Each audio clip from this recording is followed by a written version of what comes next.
One of my least favorite things to shop for is a dress shirt. I can never find the right one. They're either too stiff or the ones made of athletic material feel a little bit too casual. I used to dread shopping for dress shirts, and that's why I am so glad I found Mizzen in Maine. You've got to check out Mizzen in Maine. Mizzen in Maine was conceived when their founder saw a sweat-drenched DC staffer running into a meeting. Wrinkled, stained, exhausted, his shirt needed a refresh. That's what drove Mizzen in Maine to make the world's first performance fabric dress shirt. Fast forward 10 years, and now they make incredibly comfortable flannels, no-tuck shirts, performance polos, and so much more from the same performance fabric they've become famous for. Basically, they make really comfortable men's clothing that you need to try to believe. Possibly the best part of their dress shirts is that they're machine washable, which means no more expensive trips to the dry cleaner. I've worn a Mizzen in Maine dress shirt to both of the weddings I've been to this month. Keeps me incredibly comfortable, incredibly cool, and you look great. So if you want the best damn dress shirts money can buy, check out Mizzen in Maine. Right now, if you go to mizzeninmaine.com and use promo code MAYS, you'll receive $35 off any regular price order of $125 or more. That's $35 off when you go to mizzenandmain.com and use our promo code MAYS. Do you ever wish that before every NFL game, you get up-to-date and accurate information before placing bets or locking in your fantasy lineup? Well, now you can with the Elias Game Plan app, the ultimate sports betting and fantasy companion for the NFL, NBA, and MLB. Whether you're a part of a fantasy tournament, placing bets, or just a huge sports fan and stat nerd, Elias Game Plan has everything you need.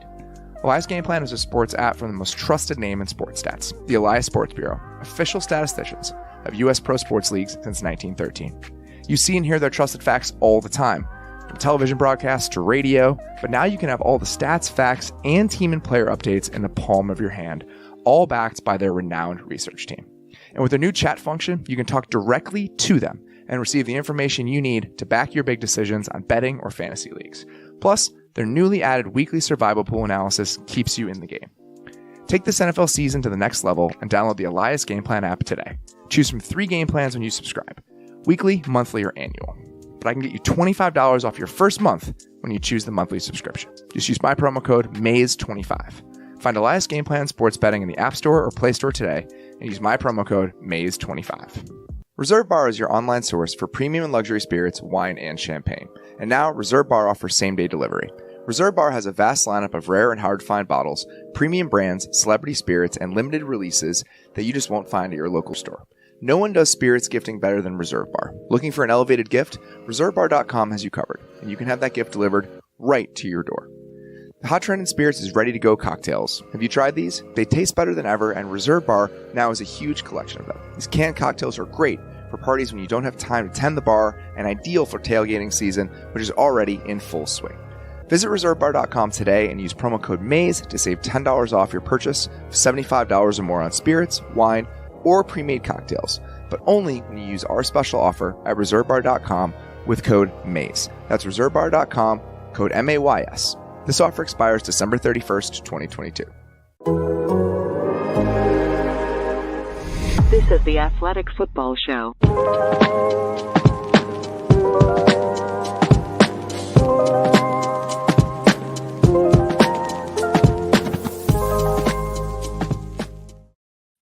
Welcome to the Athletic Football Show. I'm Robert Mays. Joining me today is my good friend Diante Lee. Diante, how you doing, buddy? I'm doing well, man. Doing well. How you doing? Doing all right. Just another Monday hangover here. We had a good week. We were going to talk about Titans and Washington today as part of the show. Unfortunately, it got bumped like a late night guest because we got a bigger attraction here. The Carolina Panthers have fired Matt Rhule, and we got to talk about this. Inevitable, felt like we were cruising toward this as the end point.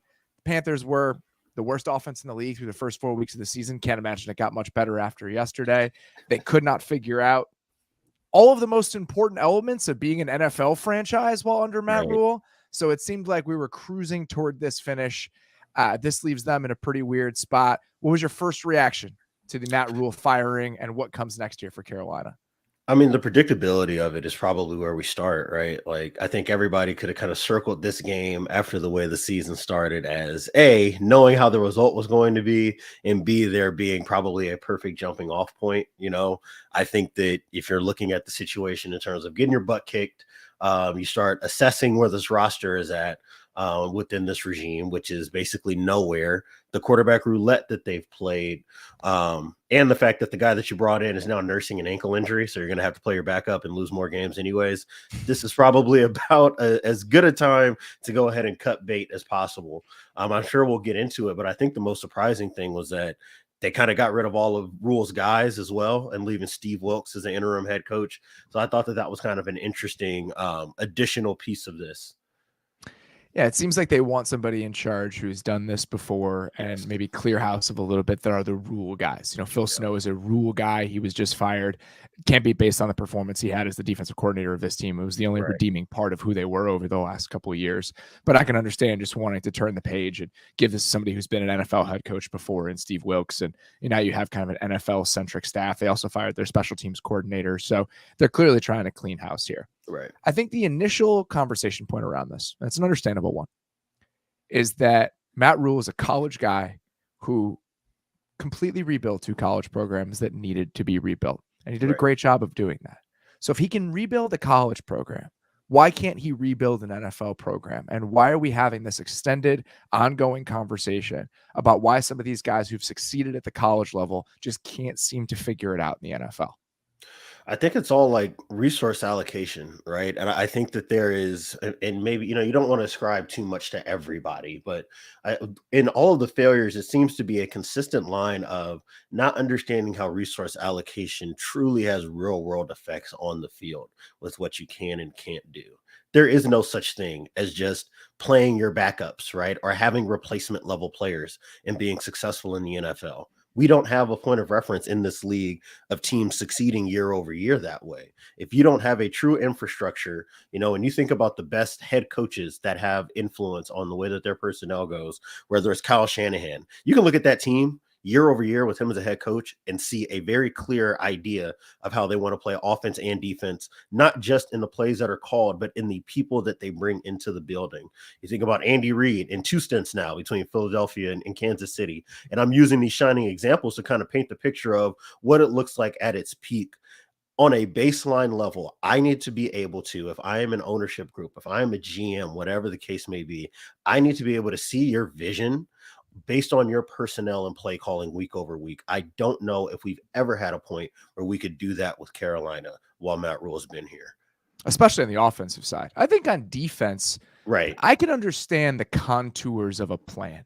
Right. Let's find these flexible athletes that are kind of positionless, and we're going to play this aggressive kind of pressure-filled style of defense, play a lot of weird zone behind it, and just be an oddity and a little bit of a different thing, a difficult thing to prepare for on a week-to-week basis based on the players that we have. They did that on defense, and I think there were times where it looked really, really good, and over time it was fine. It was an acceptable way to approach that side of the ball. On offense, they just never, ever figured it out.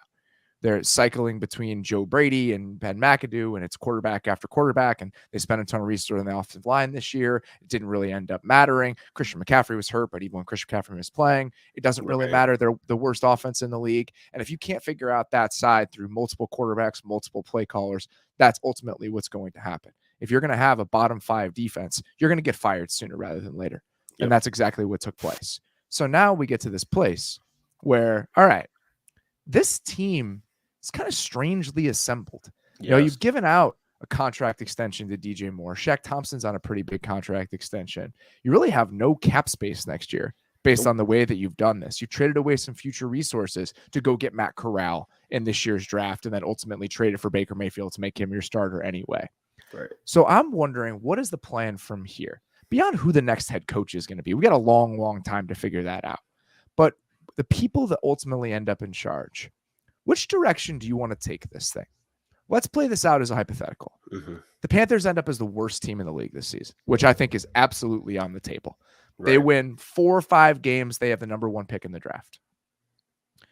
You have this team that has DJ Moore on it, that has Christian McCaffrey. You spent all these resources on the offensive line. You have players on defense that you think are kind of interesting. J.C. Horn, Brian Burns, who is going to be coming up for a contract extension here pretty soon. It's like, if we drop a cheap quarterback into this, if we almost stumble into a solution to our quarterback problem because we don't have any money and we have less resources than other teams, can we get there with the roster that's currently in place? I think there's an argument that it might be easier to go that direction than it is to go in the total teardown direction. The other big question, though, is who's doing this? Who's making these decisions? Yes, I can see that. I don't hate that argument, right? And I think that you can look at both of those pathways kind of evenly, because for as painful as I think 2023 is going to be because of the lack of flexibility, outside of what you're going to have to do in terms of paying Brian Burns, you'll have some open doors in 2024 if you can kind of embrace the suck between the remainder of this year and all of next season, I'd imagine. So I think that if that's what you're looking at in terms of your short term, how do we patchwork this thing to get to that place in 2024 where the doors kind of open up for us in terms of spending that we can do, then I think that trying to get in a Geno Smith type of guy, not that he would be available, because I think that Seattle's very happy with him right now and would probably like to keep him around whenever they make a pivot at quarterback, if they decide to do so in the coming off seasons. If you can bring in a quarterback like that to just get you from point A to point B, that probably is a more viable direction in the immediate future than doing the teardown, because I don't even know where the teardown leaves you because of how weirdly they've spent their money and some of the holes that they still have on this roster. I was talking with a couple of my colleagues who were like, well, if you're Seattle or Baltimore, shouldn't you be calling about Brian Burns?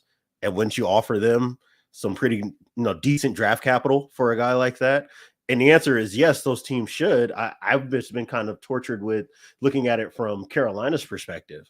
Like, what does that actually do for your franchise right this second? Do you think that you're one big draft away, after you clear your money? If you have a few, productive guys on rookie deals, especially if they play premium positions, does that change your outlook at all in the immediate future? The Brian Burns thing, I think that would make sense to move on from someone like him just because you haven't paid him yet. He's going in the final year of his rookie deal next season. Right, you're not He's eating 25 years old. Yeah, that's that one I get. But DJ Moore has been extended. Taylor Moton's been extended. Shaq Thompson's been extended. Christian McCaffrey. You've got Shaq Thompson is at $24.5 million next year. McCaffrey's at 20. Moton's at 24.5. DJ Moore's at 25. These are all contracts that are fairly fresh and new. Yep. So moving on from all of these deals, essentially after you've just paid the signing bonuses, that I feel like, what are you really accomplishing if you tear it all the way down? But again, the question is going to be, is Scott Fitterer the person who will oversee this? And what sort of autonomy does he have to make these sort of decisions here in the next 3 or 4 months as they move toward a new head coach? And if they decide to keep him and then hire the coach, and those two sides are misaligned again, then you're running into just another problem. So that's what they have to figure out, is that not just who the coach is going to be, but what is the organizational vision here? Because every 3 or 4 months, it changes. It's this is the shiny new quarterback. This is the shiny new quarterback. I don't like this. I'm going to go do that. That's how I make decisions. Right. I am not David Tepper, who owns an NFL franchise. And I feel like you can sense that. You get that feeling every time you see them make any sort of choice, is that they're willing to get off of it in 2 seconds. And sometimes that's a virtue, but not when you're trying to do the most important things involved in the NFL, picking quarterbacks, building around that quarterback, figuring out what your offensive identity is going to be. Right. So I think beyond the roster being torn down, I think the process has to be torn down and rebuilt. And I think in order to do that, you may have to clean house. Which is why, and I'm glad you brought it here, because, for as disappointed as I was that Phil Snell was not retained, I think I like the messaging behind getting all of the Rhule guys out and having a guy I totally understand why you do it. To stand in, right? The messaging there is that we want adults here who have a vision, a clear vision of what it takes to succeed in the NFL, right? With true NFL bona fides is what I think they're going to be putting out in whatever candidates they end up interested in. It's going to be true NFL guys, if I had to guess, that have done this, that have maybe worked under guys who have built their rosters up a certain way because they believe in playing football a particular kind of way. And I think that has to be the focus for a team that's in this kind of odd situation where all your young players are being paid right now, short of Brian Burns, to that point. You're not in any easy jump off, type of positions with a Christian McCaffrey, with the Shaq Thompson, with the DJ Moore. There's no easy way out for any of these types of contracts. So if you know that your young, good guys are going to be paid, and it probably behooves you to just eat, the next couple of years on their contracts and hope to try to get as much production out of them as possible, then I think that the messaging in, hey, we're going to clear house, I'm interested to see what that means for Fitterer, in the personnel side of this thing. But I think that they're going to have to bring in a head coaching candidate who can walk in and say, at edge rusher, we're doing this. At cornerback, we're doing this. At quarterback, we're doing this.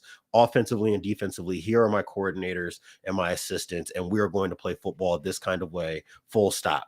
That's where this franchise needs to be. Something that they had, I think, under Rivera when you had McDermott, and all those Eagles guys around, which was reflected in how they were competitive and successful in that Cam Newton era of Panthers ball. And since then, I mean, they've just been floundering.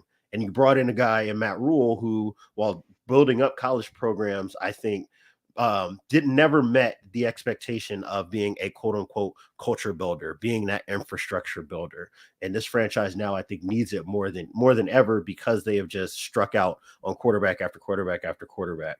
And this offensive line being in the hole that it's still in after addressing it however many ways they said that they've addressed it in the last couple of seasons. My understanding about Carolina, or about Matt Rhule when he was at Baylor specifically, is that they just recruited all of these uber athletes that were kind of like taken from the island of misfit toys. Like, they were incredible athletes, but it was about figuring out how to deploy them. Right. That's never going to be a strategy you can use in the NFL. The athletes are all on some sort of baseline level. Right. Like, your advantages have to be schematic, or they have to be cultural, or they have to come through detail. It's not just about like, we can find this totally untapped resource and get the most out of it. That's just never going to be the way that it works. So I can understand why there's a gap between what he could accomplish at the college level and what he could accomplish at this level. And my thing is, when you're tearing down, you have to tear it down in order to get bad enough to rebuild it. Yes. They may not have to do that.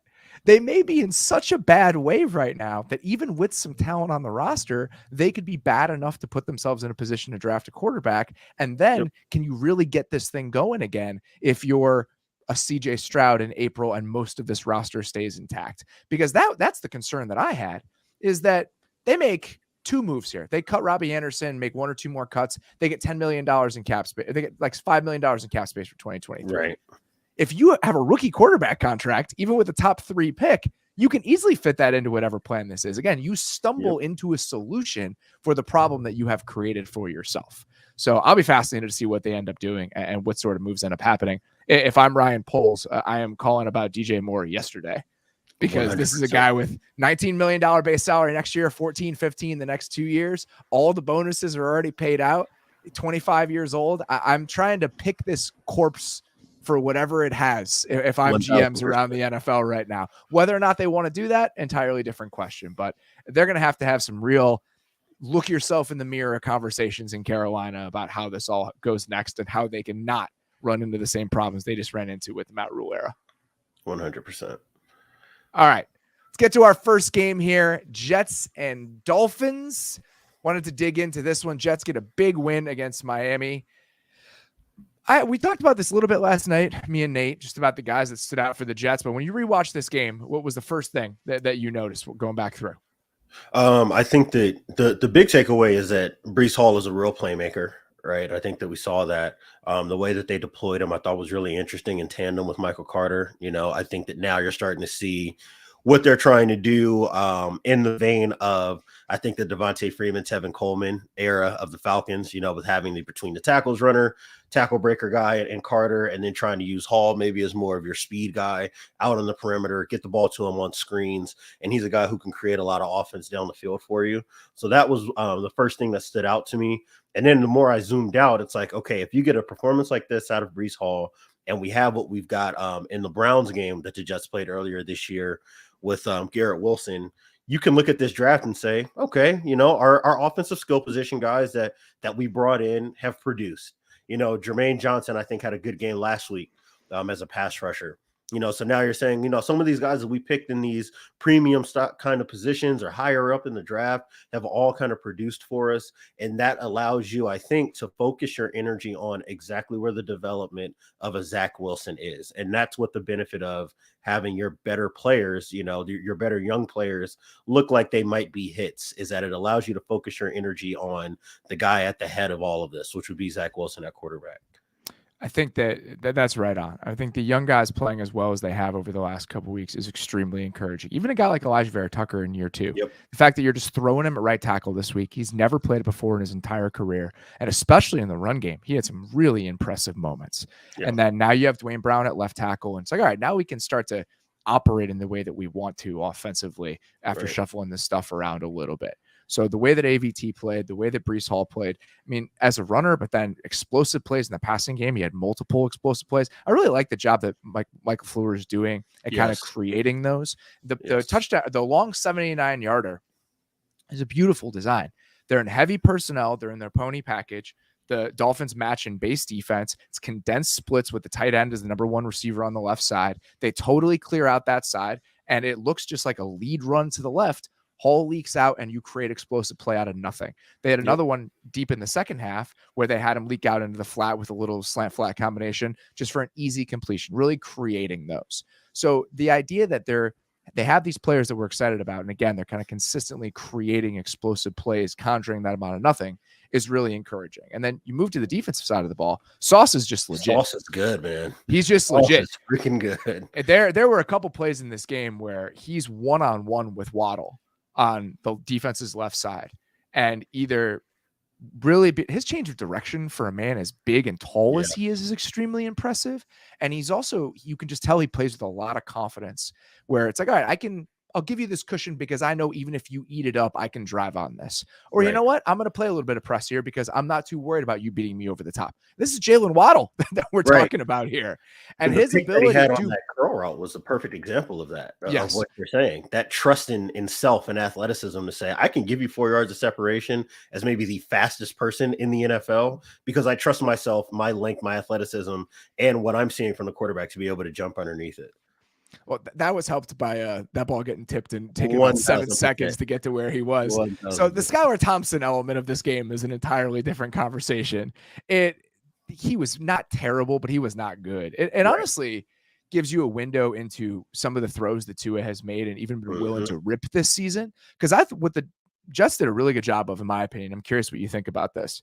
I thought they did a really good job of just compressing space on the second level of the defense. Because think about all of those throws that the Dolphins have been able to hit behind linebackers in front of safeties because the speed is a concern to you and you're having to come up because of play action, some of those RPOs. And Thompson isn't even willing to take those, but they were all tight window throws based on the way that the Jets were playing. Not a lot of blitzing, a lot of quarters, and I thought they played it really well. But then now when you can start to weaponize your defensive players, there was a 3rd and 5. I think it was 4:47 left in the third quarter or in the game. I can't remember. My notes are messier than they should be. But they played a straight like one double on Tyreek with DJ Reed and CJ Mosley, and Sauce is one-on-one with Waddle. And if you can start doing that kind of stuff against a team like this with these sort of receiving options, again, weaponizing your corners who right now look like your best defensive players, then things start to get a little bit interesting. I mean, and that's how you allow your pass rush to get home, right? Yes. And it was a twist and it was a sack. That was exactly what happened. You move the pocket on guys. Hey, I'm taking away your number 1 option with 2 bodies, and I'm going to take away your secondary guy with our best player, our best cover player, I'll say. And now that twist has an opportunity to really get a guy off his platform. And it's man underneath with everything else. So you're making a decision on throwing the ball into tight windows. So to that point of being able to use quarters, I think, on earlier downs to really take away those intermediate passing options and then still having defensive backs that can live in those man-to-man situations against legitimately terrifying speed that we've seen cause problems for secondaries all throughout the league so far this year. I think that speaks well to the defensive infrastructure that we've wanted, Robert Saleh and Ulbrich have been craving. Yes, I know they've been desperate for this, and this is exactly why you go out and get a Sauce Gardner and then make sure you still get a guy like a Jermaine Johnson, because the idea is if we can just hit on this in coverage with versatility and we get guys who can just be pocket pusher, power rushers, hand in the ground, and we're just tearing up the field types of guys, you'll be successful more often than not. And I think across the league, we're seeing that the best ones are the ones that can do that. So we're starting to see, I think, the outlines of the picture of what you want Jets defense to look like under this regime. What'd you think of the way Zach Wilson played yesterday? Decently, I will say decently. I obviously will feel better about him now than I did last week. You still have a little bit of the leaving the pocket for no reason. But I would say, I mean, what we harped on when they played the Steelers still exists, which is that he is an up the sideline thrower of the football. You know, everything, it felt like every throw he made was up the sideline. Yeah. And it's a difficult way to live down over down and week over week in the NFL. If you can't scheme up everything for him to work the ball in the middle of the field, then we're talking about Jimmy Garoppolo basically on a rookie deal, right? Where everything we do for you over these intermediate areas has to be off of play action or schemed up with these condensed splits and all this misdirection and things like that. Those are the things that still concern me, and that's still on display here, especially against a team that you know is going to send a bunch of pressure and play man. And if you can't deal with it when you're getting clean pictures like that on the back end in terms of rushing 5 and tight coverage, and you're not confident enough in your arm, which was a selling point on this guy in the first place, is that he would rip those throws when they needed to be made, then we are talking about a lower tier type of fringe starter quarterback, you know, and that's what the ceiling has looked like because I don't have anything else to go off of in his starts to this point. He made like 3 or 4 throws. It's like, all right, I can get behind this. He had a whole shot to Wilson in the second half that just like you see the arm. He had, and you're exactly right. I didn't even notice that when I was watching. But if you want to bucket the throws, it's a lot of outside the numbers sort of completions in this game. But there were a few that I was really impressed by. And then there are moments where I thought he played fine. Like the pocket mobility stuff and just the overall awareness and things like that, I thought were worse last week than they were this week. But not a ton of stuff that wows you except for those 3 or 4 throws. And then there was one play that just absolutely drove me insane. He has Elijah Moore on a crosser to the left side. And instead of just setting his feet and throwing a ball to a wide open guy on the sideline, he tries to like put some sauce on it while moving to his left and never setting his feet. And he throws it out of bounds. It's like, why? Just it was incomplete. Why? All I'm thinking when he does that is we need to talk about Kevin thing. It's like, why can't you just be normal? Yes. Just throw the ball. Why can't you just be normal? Yes. And so it's a mixed bag. It's his second start of the season. It's his second year. I think that with the way that the infrastructure currently is right now, with again a lot of the younger guys that we're excited about, the fact that the offensive line is sort of healthy, I guess is what I would say. Like they found a 5 that I think could work for them, even if Vera Tucker's at right tackle and we have the pass catching options. I do think that if you keep seeing flashes like this from him, there's reason to be optimistic, but still just want to see more. I guess that's where I'm left with this. This was a 17-14 sort of game deep into the game. I mean, into the fourth quarter, this was a 1-score game. It got away from the Dolphins late, and this is against the backup quarterback. So credits for finishing them off like that, but it's not like they blew them out over the course of this entire game with Miami playing with a backup that had to come in one play into the game. 100%. And I think that, again, if you can zoom out, I think, and remove the perspective of Zach Wilson being the potential fulcrum of this offense, to your point of, okay, this offensive line moved a Miami defensive front that I actually think has been playing really, really well up to this point in the year. So if you're able to create some movement while still being a little dinged up, that lets me know that as guys continue to get healthy and you get more continuity with these backfield that I think that they can have at its best, there's enough to build a real offense where it might be entirely possible that you don't need Zach Wilson to be the nucleus of everything. And if that's the case, and that changes my entire evaluation of him as a quarterback, right? Because now I can ease up on what I need him to create as a quarterback in these drop back scenarios. So that's kind of something that I'm looking at as well, is you've got guys that can create after the catch in Elijah Moore and Garrett Wilson that can work 3 levels of routes between these guys. And you've got 2 legitimate backs. And I think an offensive line that has some potential still to be good when they're all together and healthy and whole. So if that's, again, to the point of infrastructure coming off of this Panthers conversation, that was something that I walked away with, was like, I can see the bones of what this might be. And it makes me feel a little bit less hesitant to believe in what they're trying to do with Zach Wilson, because I see what else they're trying to build around him. And if some of these guys really hit the way it looks like they might, then that makes that much more possible in a way that I think would definitely ease some of my concerns about this franchise. I'm totally with you on that. Let's get to the Dolphins just a little bit. I mean, I think really the biggest concerns here are guys not playing or guys leaving this game. The fact that now we got Brandon Shell playing left tackle for most of this. You already have a backup right tackle. now you see some cracks in the foundation starting to form for the Dolphins, even when Tua may get back. If you're going to have two backup tackles, we'll see how long Teron Armstead is out. He's seeing a specialist in New York, staying there after injuring his toe. This is what happens, right? Yeah, he signs that contract to free agency. Everyone's like, man, what a great deal, right? Like, why was he so cheap? It's like, because he struggles to stay on the field. Like, it is when everything looks great. It's week 1, 2, and 3. You got to love it and you got to be excited about it. But then when you're playing with a backup left tackle for huge chunks of time, it becomes a concern. Xavier Howard missed this game. Tyreek Hill was in a walking boot after the game. Not expected to be serious, but again, just something to keep an eye on, to take a look at, because when this group was healthy, they looked really scary. Yes. But if you start chipping away at that, then what does this ultimately look like? Because while I do like some of the players up front on defense, down in and down out, the defense has not been very good this year. Right. This team needs to score a lot of points to be a potential playoff team in the AFC, even if we think the overall field is watered down. I mean, and that's how this roster was built, right? It was not built with margin for error in mind. It was built for being as explosive as possible when all pieces are available. So think about the resources that went into Waddle and Hill. Think about how many sheer draft picks were spent to get those two guys on the roster when you think about trades. 100%. I mean, you think about the fact that like they are doing this, and I kind of thought about this in the Thursday night game when they played against Cincinnati, but they've really positioned this offense to where Mike Gesicki can be a luxury, where Mike McDaniel can legitimately look at him and say, I don't need you on these plays. We can use Ingold as a blocker instead of asking you to do something that you don't do very well. And we can drop you in when we need you to do the things that you do best. And that's all awesome when everything's available to you.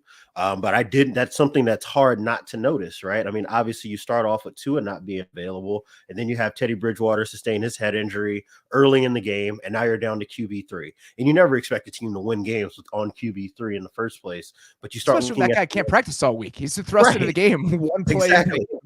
Exactly. You're happy if that guy spends enough time watching film to know exactly why you're calling what you're calling on a week-by-week basis. So that's definitely, I don't want to be unfair in expectations, but it just makes you look at the rest of the roster, right? Well, if Hill has to come out, what does that do to this offense? No Teron Armstead, when now you're starting to see a lot of what you saw last year, which is ball out right this moment. Second to catch is the quarterback's hands. We got to get it out on the perimeter and see if we can get some yards after the catch. And that's a gear that I think that they can use because of the speed that they have on this team. And I think that having Raheem Mostert there healthy, somebody else that you probably shouldn't rely on to be there for 17 games worth of NFL season. But, when all of it is together, you can see it. And then the less of it you have, now you're starting to look at like, oh, yeah, that's right. Teron Armstead does have injury issues. Raheem Mostert has taken, quite the beating, between his time in San Francisco and now, and has been nursing injuries at this stage in his career. And you don't have what you would believe to be your leader and quarterback.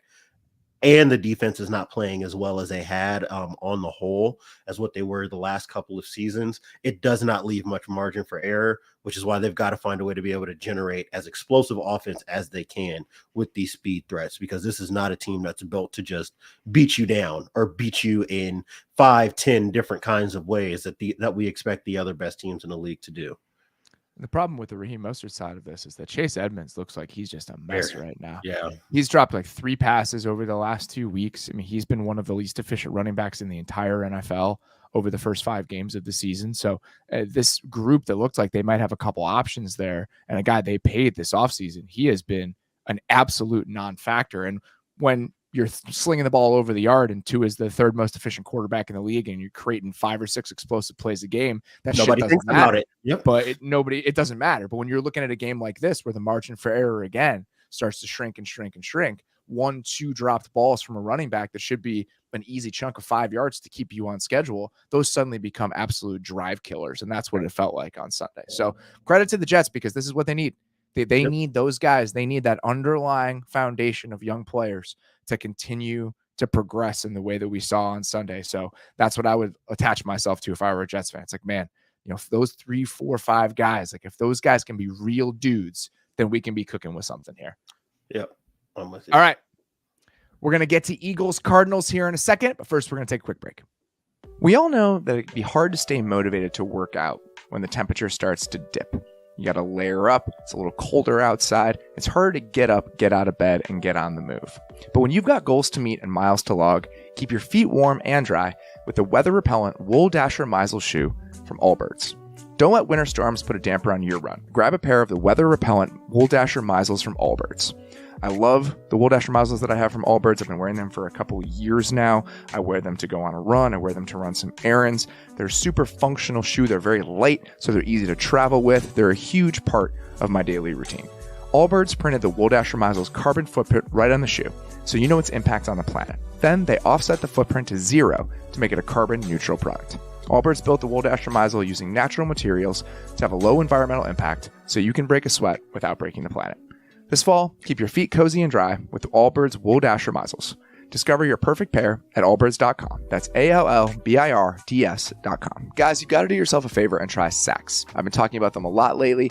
They make the most comfortable underwear for men, thanks in large part to their patented ballpark pouch. Basically a built-in hammock that keeps everything in place with no irritation and 24/7 comfort. Sacs underwear is legitimately life-changing. They just announced Steph and Trayvon Diggs as new partners of the company. Sacs has the softest styles for everyone, and their sport line is next level. Athletic shorts, compression tights, swim trunks, all with the ballpark pouch. I love the Gainmaker 2-in-1 short that I got from Sacs. I'm very particular about my workout shorts. I like a built-in compression short, a really soft material. That's exactly what these shorts are. They have been in heavy rotation for me ever since I got a pair about a month ago. Here's the kicker. Everything is backed by Sacs Comfort Guarantee. That's 100% satisfaction or your money back. So head on over to sacs.com/maze and get 10% off plus free shipping using promo code MAZE today. That's saxx.com/MAYS and promo code MAZE at checkout for 10% off and free shipping. I am hungover. All right, let's get to Eagles-Cardinals here. The Eagles squeak one out against a Cardinals team that is looking a little bit better in some areas. We can get into that, but somewhat of a disappointing performance from the Eagles. It's a 5-0 team, but you want them to kind of go in and beat up a team like Arizona that's really struggled to find itself this year. Where do you think the Eagles fell short the most on Sunday? What was the most disappointing area of their performance for you? I think it all just comes back to the fact that they could not generate explosive offense. That was the thing that kind of blew me away. Not only not generating explosive offense, but I thought that there was just a lack of an attempt to create downfield passing opportunities. And that was something that I had not expected coming into the game. You know, you get the obvious third down situations where you start to get those ridiculous mugged up fronts from the Cardinals. Like he is an unhinged man. Yes. Like I can kind of understand, looking at that offensively and saying, you know what, we'll just get 5 out in the pattern. And Jalen, if you don't like it, just check it down. I get it. I 100% understand that. But the early down stuff, not setting up downfield play action shots, knowing that you're dealing with a single high, a cover one team, and not trying to find as many crossers or in breakers as you could. That was something that kind of left me scratching my head a bit. So I'm kind of fascinated to know if that was just because there was no Mailata, because you're still not dealing with the greatest pass rush in the world. And I know that Kelsey had to leave the game before he returned for a little bit. I know that Landon Dickerson, I think, had to leave the game as well. But that was kind of the approach from the beginning, right? It's not like things changed once guys got a little nicked up before coming back into the game. There was a lot of horizontal offense from them in a way that kind of left me scratching my head for a team that's really been rolling offensively the last few weeks. It was interesting because when they played that way against Jacksonville last week, my thought is it's some missing your left tackle, but it's also some rainstorm. Yes. Right? We have to play ball control, and this is the way that we have to create offense. So seeing the same offense this week, sans rainstorm, was a tad bit surprising. And that leads you to believe they're playing like this because they just do not trust their offensive line. I think that has to be the answer that you come to. Some of the numbers in this game: 3.81 air yards per attempt for Jalen Hurts in this game. 3.81. 44.4% of his passes were at or behind the line of scrimmage, which was the highest rate in the NFL this week. Obviously, at the lowest air yards per attempt, just beating out Joe Burrow in both categories. So good for you, Jalen. Really nicely done. They brought a ton of heat. He was blitzed on over 40% of his dropbacks. That's what the Cardinals are at this point.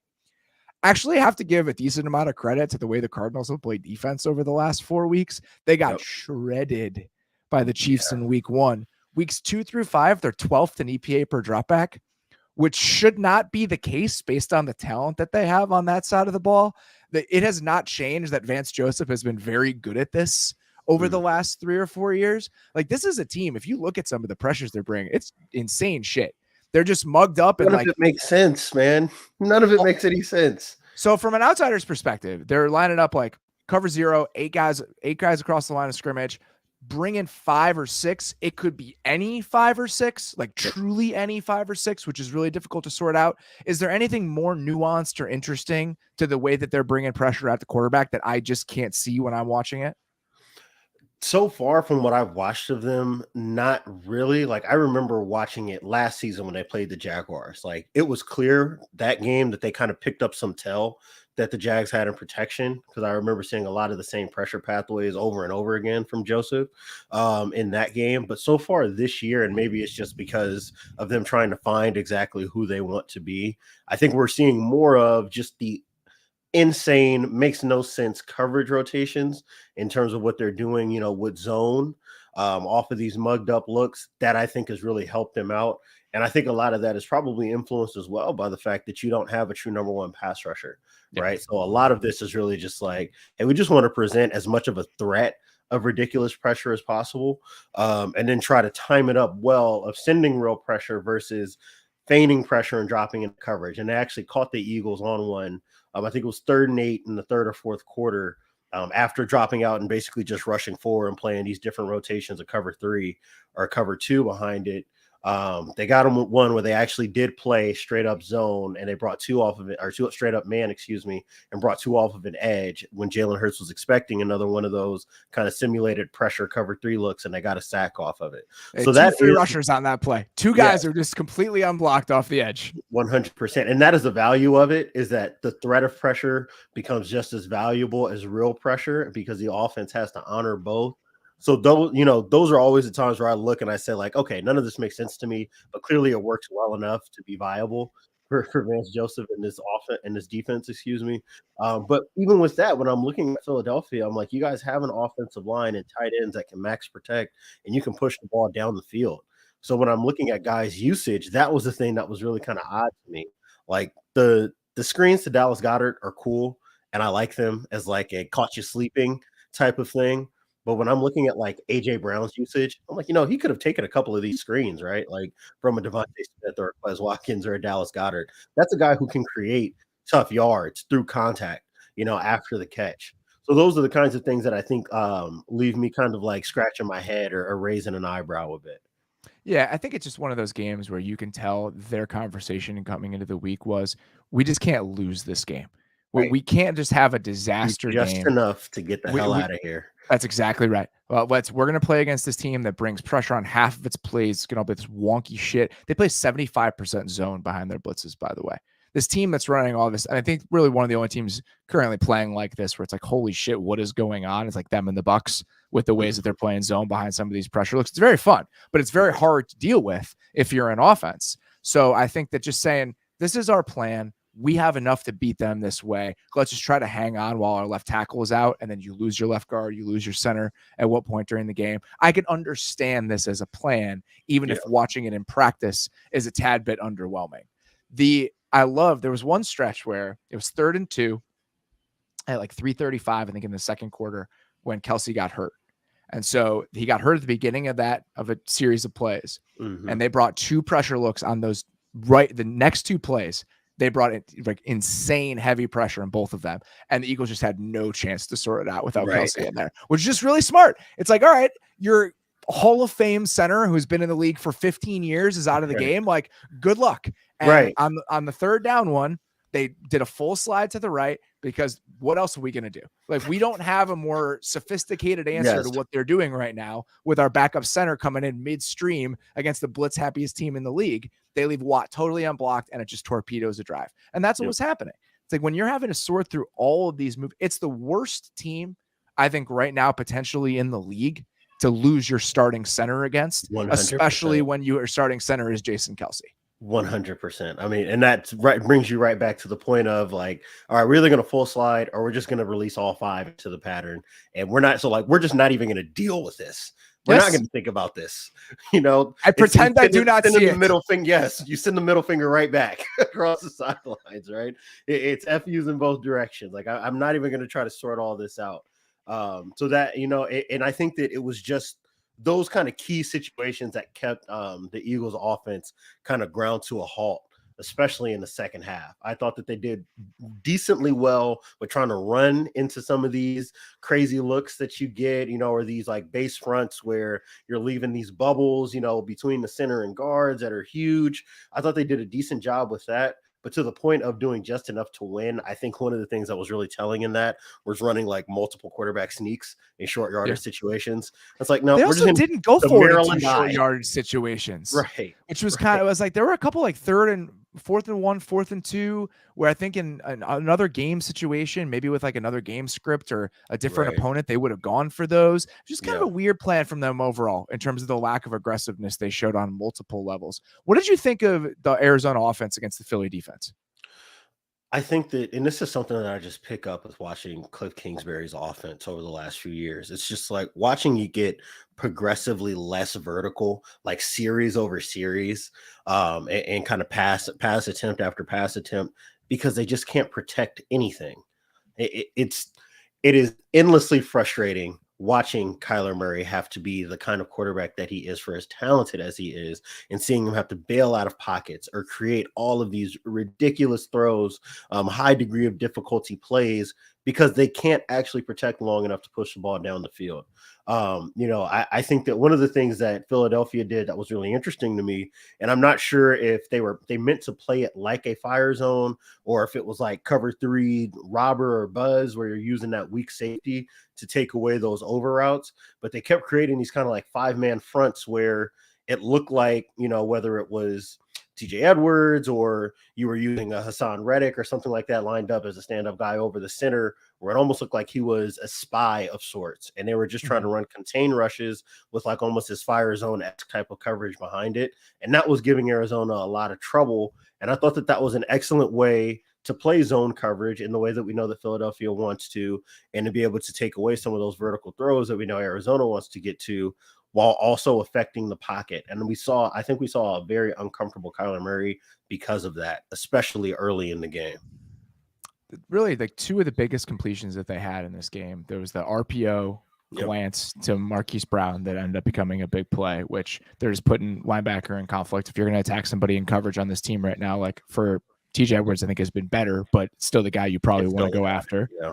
And then the touchdown to Brown was actually a really nice design. They were in empty. They essentially let him run an option route against Gardner Johnson in space. And it just did a great job prying loose, taking it to the house. And then there was another one he dropped on a similar sort of RPO that could have turned into another big play. So I'm curious what this Eagles defense will look like against some of those RPO teams that want to attack the middle of the field and kind of keep them moving, because they really played anybody else that wants to play like that so far on offense? No, they have not. They have not. And one of the fascinating things to that RPO point was they spent a lot of time in like penny personnel. So we got a lot more Jordan Davis against like this spread offense than I think I would have anticipated. And Davis played well. Like he did a great job, I think, of taking away some of the gap scheme stuff that Cliff Kingsbury was trying to get to out of these like 12 personnel looks where you're in shotgun, you're going with these pair sets or YY wing or hip slot, whatever Nate or me or you are using to describe these formations. 2 tight ends on the same side with the other 2, with their 2 receivers on the same side. Just think 2 by 2 with the 2 bigs, 2 smalls.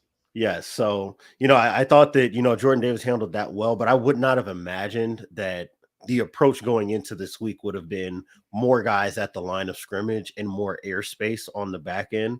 That was something that was kind of interesting to me. So I think that, you know, on both ends for Philadelphia, it seemed like doing just enough to get out of this thing is kind of the approach on both on offense and defense. The only other personnel note I had was watching Chauncey Gardner-Johnson get that pick in the middle of the field. Yeah. And navigating, you know, what I call the wave concept, which is 2 posts on one side and an over route coming from the opposite end. I was like, wow, that was like real high level safety shit, dude. And like, playing the post like that, I made the exact, it was almost like he baited him into it. Yes. Because he's playing both of them at the same time, but he's got his eyes on the quarterback the entire play. It was beautiful. I was like, okay, so that makes the bet on him being a capable safety like cash money. Like, I walked into the season a little frustrated at the idea of it because I really wanted to see him in the slot. But the more that he's made plays like that around the middle of the field or up the seams, it's been like, all right, you guys saw something that I did not, and this looks really, really good. So he needs to do it between he just and enough. Marcus Epps, it's been impressive. He needs to do that just enough. Yep. He needs to be able to do that like a handful of times a game where you have to honor him as the post safety and not the down safety, right? Yes. That's just kind of what it feels like. And then he made that play. Reddick had another sack today or yesterday. Yep. Every week, it's just one of these other guys that they got this offseason making a big play. Reddick is, I don't know how you feel about this, but when I watch him, his power is just so surprising to me for a guy that weighs 240 pounds. Like the fact that he can just really go to that long arm or a speed to power move and just bowl people over when he wants to just makes him so incredibly dangerous with how explosive and bendy he is. It's so odd. I mean, with him and Brandon Graham, right? Like you talk about guys from a build perspective that you would never expect to be able to turn speed to power as effectively as they do. And it's consistent week over week. A lot of these sacks are not, bending off the edge or intricate hand and hip usage. A lot of that is just lining up as a 9 technique. So outside of the tight end and tearing off up the field and generating enough strength, through their core to be able to drop that long arm into somebody's chest and take all the air out of the pocket. And I think rush moves like that work particularly well against an offense and a quarterback like Kyler Murray, who is probably looking for the door out of the pocket based on the way that they call this offense more often than not. I have one other little weird note that, and this comes up every time that I'm watching Arizona, and this is separate from that point. I always leave games with the Cardinals, especially the ones where they lose. And I'm like, was this offense like built this week to attack this particular defense? Or was this the package of plays that we just liked walking into the game? It's hard not to kind of have that thought watching the way that they call offense, and Cliff can just be hilarious sometimes. One thing that kind of stood out to me is a sequence of plays where they go 1 by 3, as Nate describes it. So you have a tight end on one end, 3 wide receivers to the opposite end. I forget what personnel Philadelphia's in. They might have been in their penny look. So 5 down linemen, showing that kind of 5-2 box, and they get a really good run off of it. Most teams, if you get a good run off of something like that, maybe you go tempo, but you go to like your 2-minute type of tempo, which is we already have 11 personnel on the field. So we're just going to get into a base 11 personnel look. And maybe we're going to run some kind of quick screen or quick throw or hand it off again out of like some condensed set. For Cliff, he gets into the same formation. Everybody's in the exact same spot. And I think they threw a tunnel screen that got blown up right after that. And I'm like, I feel like I'm watching like my scout film when I'm getting ready to play against a high school offense sometimes. Like, oh, play worked, formation worked, get right back on the ball and let's go to a screen because the run worked. And then if the screen works, let's go to a play action off of that to see if we can hit them down the field. So there's just these really weird and kind of funny quirks within this offense that leaves me feeling like things are disjointed. And that has been the word that I've used with Cliff Kingsbury and his era calling offense here since he's been there. And this is a team that was a missed field goal away from potentially sending this thing to overtime. And it's because the clock operator or the scoreboard operator in the stadium gave them the wrong down and distance. I've had that guy. How quickly do you think you leave the stadium under those circumstances? He's never to be heard from again. Him and the Golden State Warriors training staff that sent that video to TMZ, they were both going into WITSEC. Well, at least that guy probably got a nice chunk of cash that he can abscond off to wherever. Yeah. I mean, he's in Cabo right now. Right. This dude, I'm sure he's just looking at it and be like, is it really worth it to go back? Like, what do I really lose? Like, I just go find another job somewhere. I can't look these people in the eyes ever again. Never again. And I think it speaks to just how underwhelming that Eagles performance was. The fact that it was that close, that it's one spiked ball, one missed field goal from a backup kicker away from potentially going that way. And that's kind of what happens when you play with that, we're just going to try to get out of here and go home sort of mentality in the NFL, especially against a defense that can be this volatile and I think can be this difficult to play against. And honestly, I was a little bit worried watching that week 1 game against Kansas City because I think Vance Joseph's done a really good job over the last few years that he's been here. they've made some weird personnel decisions with how they've spent all those first round picks on linebackers. And even though it does look from the outside like they've spent a decent amount of resources on the defense, the pieces cohesively do not fit together in a way that makes sense. Right. But this is still a guy who is somehow manufacturing top 10 defense pretty much year in and year out. And then you watch what they're doing right now, and it's like, we're just going to turn this thing all the way up to 12 and just say, fuck it. Like, that's our best shot right now. And it's going okay for them. Like, they are a difficult defense to play against right now, as evidenced by the fact that the Eagles clearly thought they had to go into a shell to just kind of play 4 quarters and get this thing out of here. Yeah, I still, and this is year over year, I do not know what to do with this doggone football team, because they can do just enough in these situations, particularly defensively, I think, to keep real criticism at bay.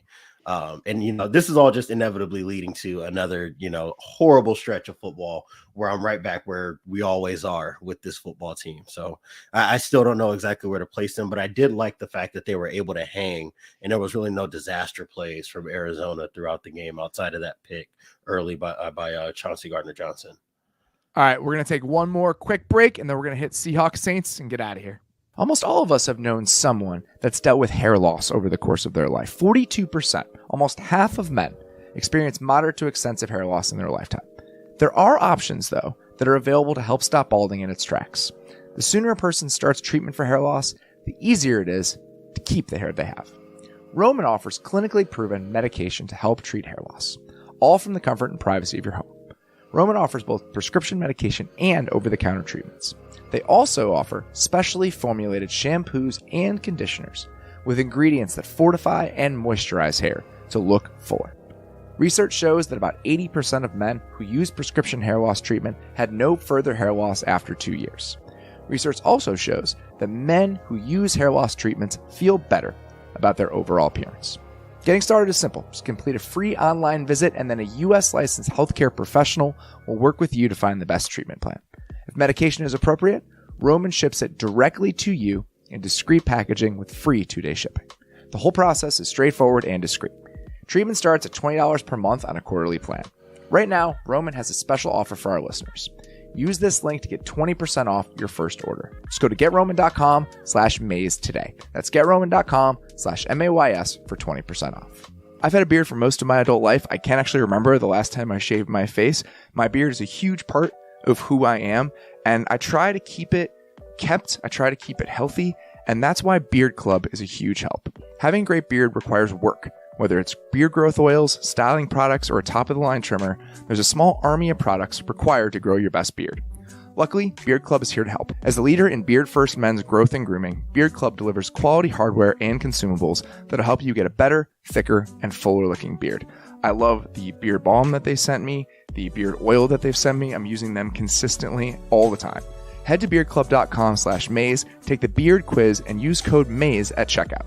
They'll recommend the best beard kit that's tailored to fit your needs. No matter what type of beard you have, Beard Club has the perfect kit to fit your needs. Beard Club, over 2 million beards served. Grow your best beard today and take 20% off your first order when you go to beardclub.com/Mays and use code MAYS. That's beardclub.com/Mays, code MAYS for 20% off your first order. I don't know about you guys, but whenever I go to the drugstore, I always seem to wait to the last minute hoping they'll be open, and then they're not. Or I get stuck in a huge line and it turns into a half-hour trip. That's why I love Amazon Pharmacy. Yes, that Amazon. Amazon Pharmacy delivers a better pharmacy experience that delivers directly to your door and works with most insurance plans. I've started using at-home pharmacies. It is a huge help and it's a huge convenience. You don't have to worry about going to the store. It comes right to your door, makes things so simple. Amazon Pharmacy helps you save time, save money, and stay healthy. There's transparent pricing, so you know what you'll pay before you pay it. It's so great. Prime members can save up to 80% on their prescriptions. Like I mentioned earlier, Amazon Pharmacy works with most insurance plans. And check this out. If you ever have any questions or problems, real pharmacists are always available at Amazon Pharmacy, no matter what time, day or night. Your medication gets delivered to your door, so there's no more rushing out to the store, hoping you'll get there before they close. A pharmacy that works for your life with meds delivered to your door. Doesn't get any better than that. Switch to Amazon Pharmacy and save time, money, and stay healthy. Learn more at amazon.com/Mays. That's amazon.com/MAYS. Amazon.com/Mays. Average savings based on usage and inside RX data as compared to cash prices. Average savings for all generics are 78%, 37% for select brand medications. Restrictions apply.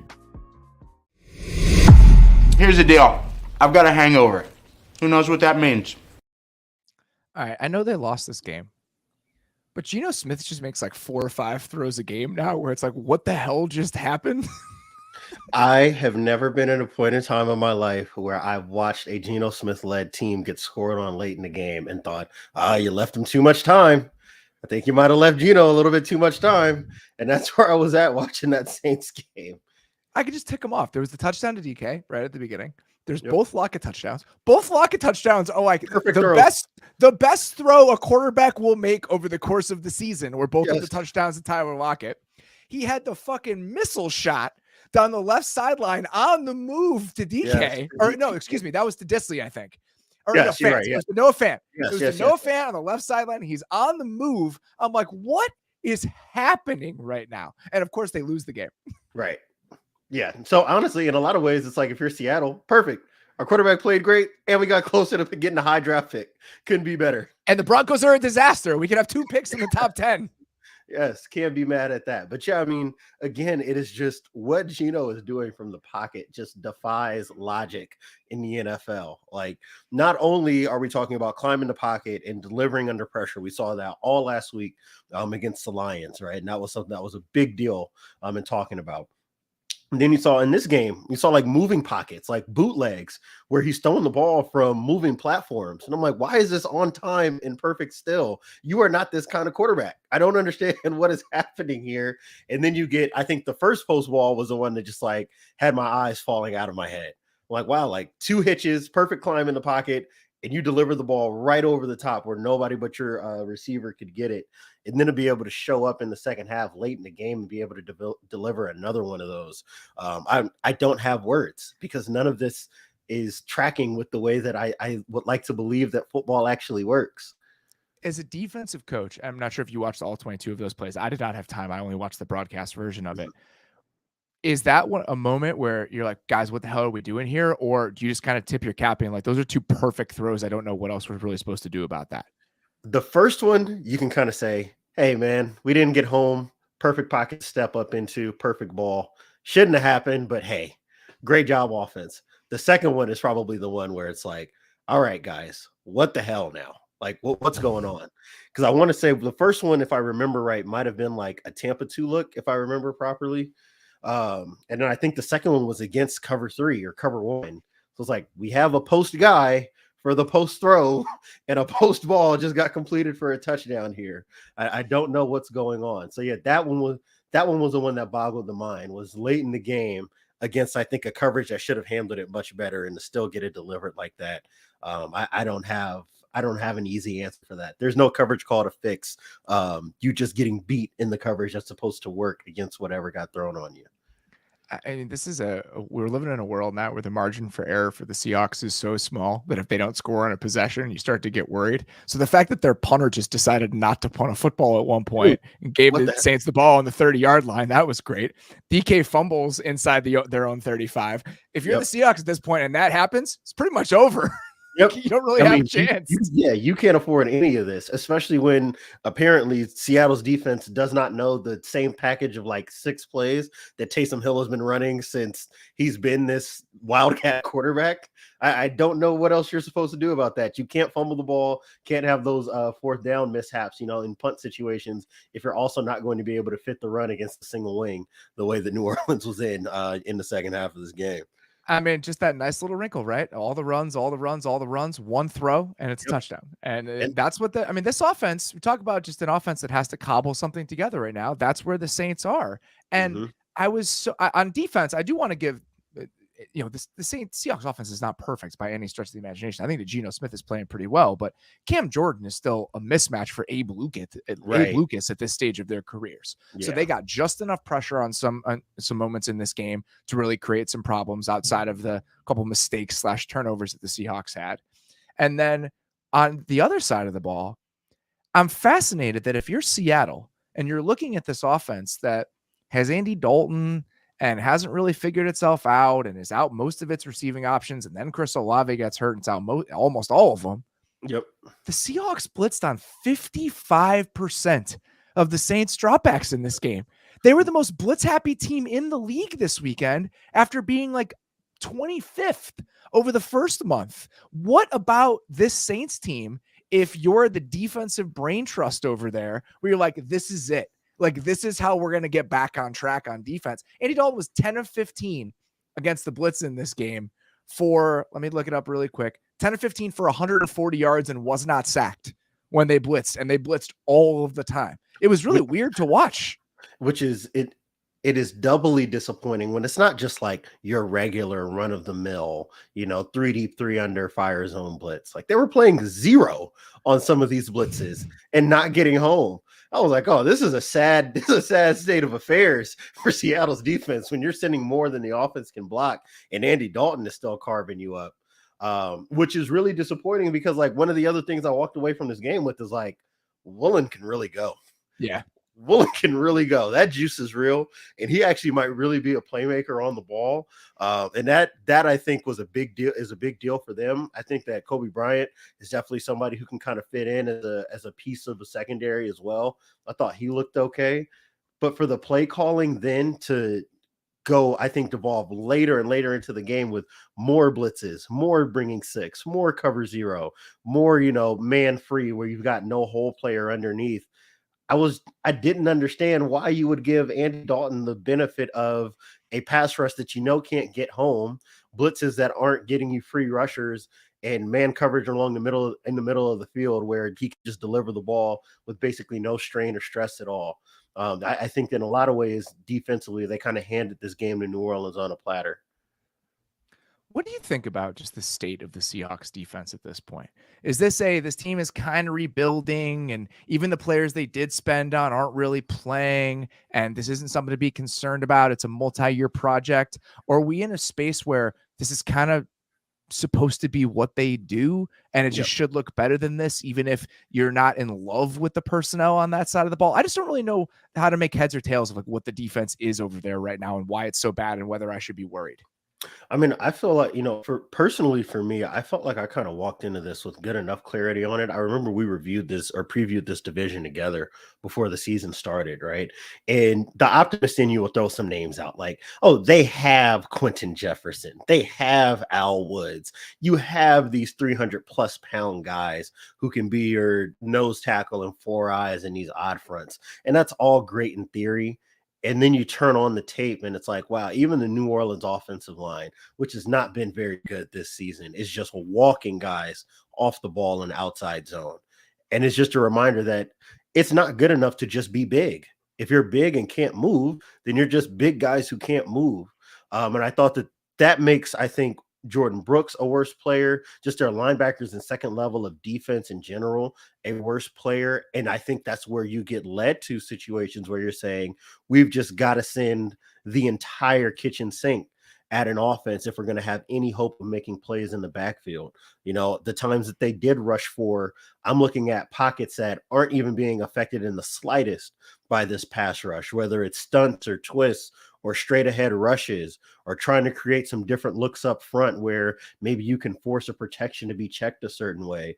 They're just not affecting guys at the core of the formation at all. And if you look at the bodies and the names, that shouldn't be a shock. So on one end, I think people are probably having a hard time with looking at Seattle, with the reputation of what they've had defensively, go through this philosophical shift. And I think that there was maybe an assumption that with this philosophical shift that they had the pieces to make that move now, and it was going to give them better results right this second. But the truth of the matter is that they don't have the edge talent yet. The defensive interior is decent at best, average at best, and probably more replacement level realistically. And that's what they look like defensively to me, especially when they're trying to defend the run. So right now they're 25th in edge spending. That includes Poona Ford, which he shouldn't be in there. So I assume when you look at the actual guys on the edge, it's going to be even lower than that, probably like in the bottom 3. Yeah. And then at corner, they're 30th in the average cap dollar spent at that position this season. I mean, obviously they're playing a bunch of rookies. It makes a lot of sense. Right. So that's kind of why my thought is, it doesn't matter. Like, this is a transition year. They're not spending a ton of resources over there. We'll see what it looks like when they start to weaponize some of these picks and really start to rebuild it. But at the same time, they've been just unbelievably bad on that side of the ball, like really, really bad. And so I think that, the Saints offense, we'll see what happens as Andy Dalton's their quarterback right now. Again, Chris Olave comes out of this game after making a ridiculous touchdown catch. And that was a scary play. But an incredible play by him. And he's been making 1 or 2 of those a game. But now this is a team with the receiving options. Like, what's happening right now? And most of their offense in this game was, Taysom Hill and then one screen to Alvin Kamara. They did fine against a terrible Seahawks defense. But I think still a lot of questions. I'm wondering where you are with the Saints defense right now. I think that it's still just enough to be maybe not the highest level of Saints defense, but I think it's still just enough to keep them competitive week over week. I will say that one of the things that I kind of walked away with in this game was watching Abe Lucas and Charles Cross kind of handle those power rushers as decently as they did, in spite of, I think the few reps that Lucas lost. That kind of reminded me that, like, okay, Cameron is kind of losing a step a bit, or I think that attrition is coming. You look at those Tyrann dudes are all like 30 something. Yeah. Tyrann Mathieu is a guy in his 30s that's taken a lot of punishment. It looks like it sometimes. And they've lost, they're all pro safety and Marcus Williams. You try not to beat the same drum too hard, but at certain points, when you look at some of the explosive passes they're giving up, where else would that lead you except to these things used to not happen when we had our stars and when our star guys that we have now were younger and I think a little bit more spry. So I think it's just general attrition. But I think that they've hung pretty well for what the situation is, dealing with some of the offenses that they've dealt with. I thought that Minnesota played them really well after not being all that hot the weeks prior. And I thought that they handled them relatively decently. And then this week to have another Geno game the way that they did. And I think that they did just enough in terms of turnover variance to escape with this one. I'm not ready to completely cast them aside yet if this offense is going to be able to run the ball just well enough to keep them in football games, or at least shrink the game so where they're not on the field all the time. Yeah, I just, again, I'm not sure exactly what to make of them. Yeah. Like, even in a watered down NFC, like, can they be a wild card team? Is the defense good enough to get them there? I don't know. I don't have a definitive answer on that. Yeah, I'm not quite there yet. Either. Shitty news about Rashad Penny. I mean, this guy's just a really good running back when he's on the field. He's out for the year with a broken leg now. They have Kenneth Walker, who obviously had a splash play in this game. We'll get to see a lot combination of of the two of them would have been really. It would have been awesome. Great. So to lose Penny is a huge bummer. And then speaking of Marcus Williams, now he's going to be out for most of the year. He's got a dislocated wrist. I mean, it's just we're losing all the guys I want to watch, which is just a bummer. But this is the NFL season, and this is how it goes. So at least we have Geno Smith. At least all of us have Geno Smith at this point. That's all I'm all in on Geno, man. All in on Geno. That's all we need. On Geno. All right. That is all we have for today. For those of you who really wanted some Washington football talk, there's a Thursday night game this week, baby. We'll get there. Titans are on bye, I believe, this week, but would like to revisit the Titans at some point. I think obviously that this is a division that is completely up for grabs. A team that doesn't really do anything great, but continues to win games. I think that's a testament to them, even if it's against bad teams. So worth revisiting. We will do that over the next couple of weeks at some point. You guys can blame Carolina and Matt Rhule for taking up that time. So for now, that is all we have. Really appreciate you guys listening. We will be back later this week. We're going to do a show on all the receiver movement that happened this offseason, what it's meant so far for the teams that made the trades, what it's meant for the teams that lost those guys. Excited to dig into that conversation. In the meantime, if you guys could subscribe to our YouTube channel. If you're watching this on YouTube, just click the button. If you're listening to this as a podcast, it is in the podcast description. So you can go and do that if you have not. We're doing a ton of YouTube content this year. Nate's Wind the Clock, our recap shows of Thursday and Monday night games. Our Sunday recap show is on YouTube. So please go check that out. Please subscribe to The Athletic, theathletic.com/football show. And please, if you would, go leave us a review. If you listen on Apple Podcasts and you've enjoyed the show over the last 2.5 years, go let us know. I would sincerely appreciate it. It doesn't make a difference for us. So that would be very kind of you, and it would not go unnoticed. So thank you guys very much for listening. We will be back tomorrow. Appreciate you. Talk to you soon.